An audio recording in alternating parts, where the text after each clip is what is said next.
La faculté de médecine de Montpellier va bien. La faculté de médecine de Montpellier, c'est une faculté qui est certes la plus vieille faculté de médecine connue en France, connue dans le monde, mais c'est pas que ça, c'est aussi une faculté qui est résolument tournée vers l'avenir, qui est très forte, qui est forte de ses équipes et de ce qu'elle fait. On est à la fois attractif et très bon sur la formation des jeunes. Il y a 3 enjeux majeurs, je pense, pour la santé de demain. Il y a les enjeux qui sont les enjeux d'excellence. Il faut rester à très haut niveau, il faut former d'excellents médecins pour demain. Le deuxième enjeu, c'est l'enjeu territorial.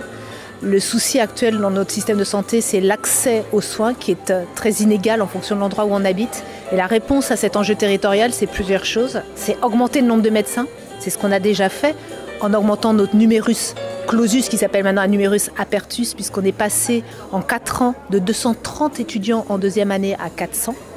Mais c'est ce qu'on fait également en installant des jeunes pendant leur formation en territoire. Donc c'est ce qu'on a fait l'année dernière et qu'on va continuer à faire en 2024, c'est d'ouvrir des stages pour les étudiants en médecine dans les territoires, avec l'idée que là où ils se forment, un jour probablement ils s'installeront.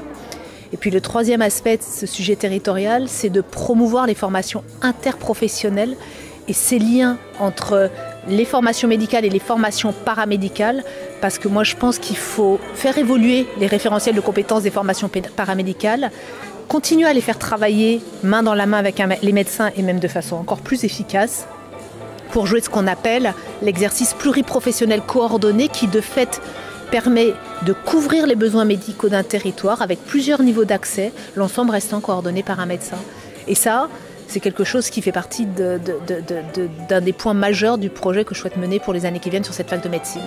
Mais c'est clair que l'intelligence artificielle, actuellement, on la voit arriver dans le soin à travers l'irruption de ces outils dans beaucoup de techniques soignantes actuellement. Si on prend juste l'exemple de la radiologie, l'intelligence artificielle, elle est partout maintenant.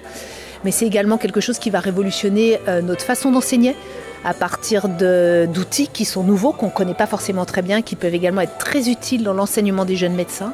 Et puis enfin, c'est quelque chose qui révolutionne la science également, la science en médecine. Et il y a beaucoup de projets de recherche sur de la recherche très fondamentale qui sont en appui sur des techniques d'intelligence artificielle.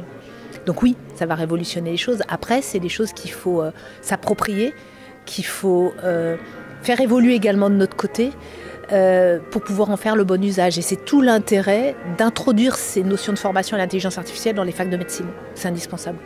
Alors le sujet paritaire au niveau de la faculté de médecine, il est un peu paradoxal. Il est paradoxal en ce sens où parmi nos jeunes qui rentrent, ça fait déjà 3-4 ans qu'en 2e année de médecine, on a 65% de jeunes femmes.